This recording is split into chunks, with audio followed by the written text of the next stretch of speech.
राधे राधे दोस्तों, इस वीडियो में मैं आपको जन्माष्टमी पर कैसे सरलता से लड्डू गोपाल की पूजा करें कि उनकी विशेष कृपा प्राप्त हो सके।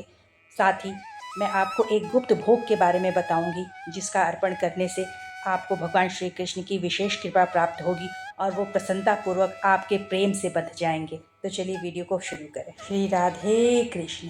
जन्माष्टमी में रात 12 बजे का वो शुभ समय जिसका इंतज़ार सभी कृष्ण प्रेमियों को रहता है, जिस समय भगवान कृष्ण का जन्म हुआ था। श्री कृष्ण एकमात्र ऐसे देवता हैं जिनकी पूजा हर रूप में की जाती है, चाहे वात्सल्य प्रेम से हो, जैसे कुछ लोग इन्हें पुत्र रूप में पूजते हैं और लड्डू गोपाल कह के बुलाते हैं, या फिर सखा भाव से जैसे सुदामा और द्रौपदी ने इन्हें पूजा था, या फिर प्रेमी के भाव से जैसे गोपियाँ इनसे प्रेम करती थीं, इनसे रास रचाती थीं। एक राजा, एक शासक द्वारिकाधीश के रूप में, या फिर एक गुरु के रूप में, जैसे इन्होंने पांडवों को महाभारत में धर्म का ज्ञान सिखाया था। हर रूप में श्री कृष्ण पूजे जाते हैं और अपने भक्तों पे अपनी प्रेम, अपनी दया, अपना आशीर्वाद बरसाते हैं। लेकिन जन्माष्टमी हर कृष्ण प्रेमी के लिए एक विशेष पर्व होता है और उस समय लड्डू गोपाल को प्रसन्न करना उतना ही आसान होता है जितना एक छोटे बच्चे को मनाना। इस पूरे दिन यदि आप व्रत हैं तो संयम का पालन करें। और व्रत का मतलब केवल अन्न का त्याग नहीं होता। व्रत का मतलब होता है मन में सारे अशुद्ध विचारों को, सारे बुरे गंदे विचारों का त्याग करना और सिर्फ अपने हृदय को श्री कृष्ण प्रेम से जोड़ देना। यदि आपको इसमें कुछ कठिनाई हो रही है तो भजन कीर्तन मंत्रों का सहारा लें, घर का माहौल खुशनुमा बनाएं और सिर्फ कृष्ण प्रेम के रंग में रंग जाएं। अब इस दिन जो कुछ भी भोग आप लड्डू गोपाल के लिए बना रहे हैं उसे सफाई के साथ पूर्ण प्रेम और निष्ठा से बनाएं और इस विश्वास से उन्हें अर्पण करें कि वो इस भोग को ग्रहण कर रहे हैं और साथ में खुद भी उतने ही प्रेम भाव से उसे ग्रहण करें। इसी को पूर्ण अर्पण माना जाता है।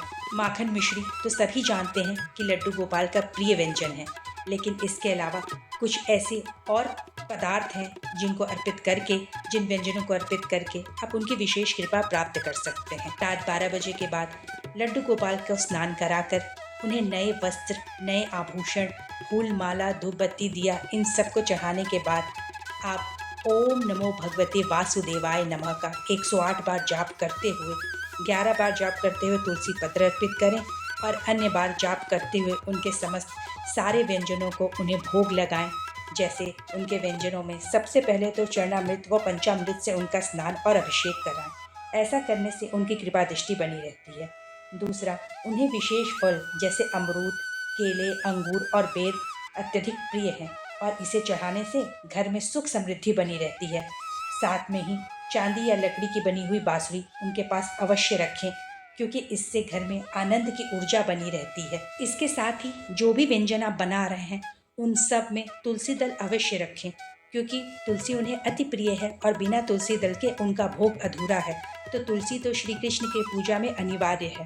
अगर आप चाहें तो मेवे की खीर भी बनाकर उन्हें चढ़ा सकते हैं, क्योंकि खीर राधा रानी का प्रिय व्यंजन है, इसी कारण लड्डू गोपाल को भी प्रिय है। अब बारी है उस गुप्त भोग की जिसके अर्पण से प्रसन्नता पूर्वक श्री कृष्ण लड्डू गोपाल आपके प्रेम से बंध जाएंगे और आपके घर आंगन में ही विराजमान रहेंगे।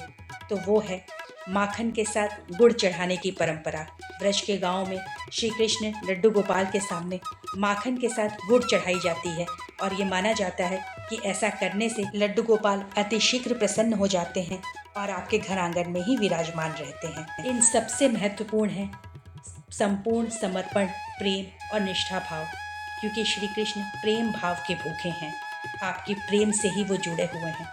तो अंत में उनसे ये प्रार्थना करें कि हे गोपाल, मेरे घर आंगन में हमेशा आपका वास रहे। इसी प्रार्थना के साथ अंत में उनकी आरती गाएं और पूर्ण निष्ठा, पूर्ण प्रेम में खो जाएं। श्री कृष्ण का आशीर्वाद सब पर बना रहे। श्री राधे कृष्ण। धन्यवाद।